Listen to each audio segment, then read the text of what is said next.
तो कुख्यात गुंड होता. अनेक गंभीर गुन्हे त्याच्या नावावर नोंद होते. हल्लीच तुरुंगातून तो सुटला होता. पण भल्या पहाटे रपेट मारण्यासाठी तो निघाला आणि भर रस्त्यातच अज्ञात मारेकऱ्यांनी त्याची भर चौकात क्रूर हत्या केली. हत्येची पद्धत पाहून भल्या भल्यांना धक्का बसलाय. या घटनेनं दहशतीचं वातावरण निर्माण झालंय. जिल्ह्यात टोळी युद्ध पेटण्याची भीती व्यक्त केली जाते. पहा हा स्पेशल रिपोर्ट. एक होता भाई. कुख्यात गुंडाची गोळी झाडून हत्या. मॉर्निंग वॉक साठी गेला होता गँगस्टर. हर चौकात झाडल्या गोळ्या. हत्या करून मारेकरी पसार. गुड्ड्याच्या हत्येनं परिसरात खळबळ. हीच आहे ती जागा जिथे धुळे शहराला हादरवून सोडणाऱ्या कुख्यात गुंडाची भल्या पहाटे हत्या झाली आहे. सकाळी 6:30 वाजता शहरातील पारोळा रोडवरील गोपाळ चहा सेंटर समोर गुड्याची गोळ्या झाडून तसेच धारदार शस्त्रानं वार करून निर्घृण हत्या झाली. हा जो प्रकार झालेला आहे, गुट्ट्याची डेड बॉडी जात असताना काही समाजकंटकांनी व्यापाऱ्यांना धमकण्याचा प्रयत्न केला जरी असला तरी आज या व्यापाऱ्यांनी आज पाहायला गेलो तर एक भीतीचं वातावरण निर्माण झालंय. पोलिसांनी या गोष्टीचा ताबडतोब बंदोबस्त केला पाहिजे आणि या व्यापाऱ्यांना भयमुक्त केलं गेलं पाहिजे.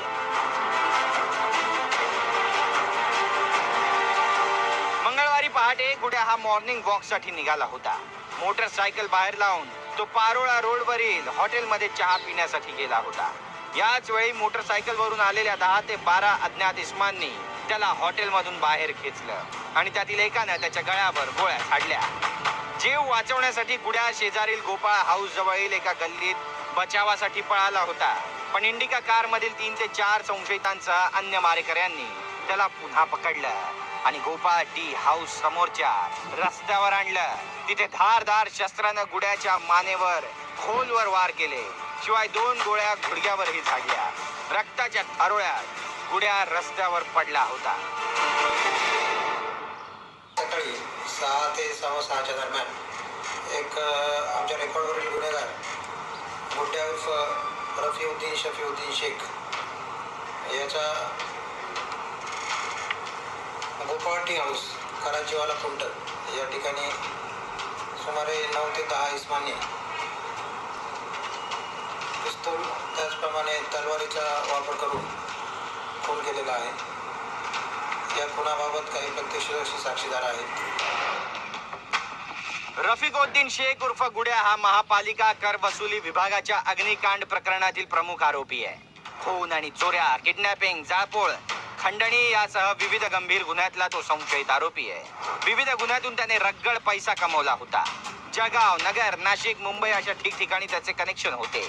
ठिकठिकाणच्या याच वादामुळे तो अनेक टोळक्यांच्या हिटलिस्टवर होता. गुड्याच्या हत्येनंतर कार मधील संशयित आणि अन्य मारेकरी हे आग्रा रोडवरून पसार झाले. घटनेची माहिती मिळताच पोलिसांनी घटनास्थळ गाठून मृतदेह ताब्यात घेत पंचनामा सुरू केलाय. पोलिसांना घटनास्थळी बंदुकीची एक गोळी सापडली आहे. त्यांनी एका संशयितालाही ताब्यात घेतलाय. गुड्याच्या हत्येनंतर टोळी युद्ध पेटण्याची दाट शक्यता वर्तवण्यात येते.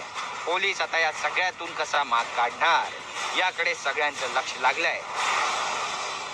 विशाल ठाकूर, TV9 मराठी, धुळे.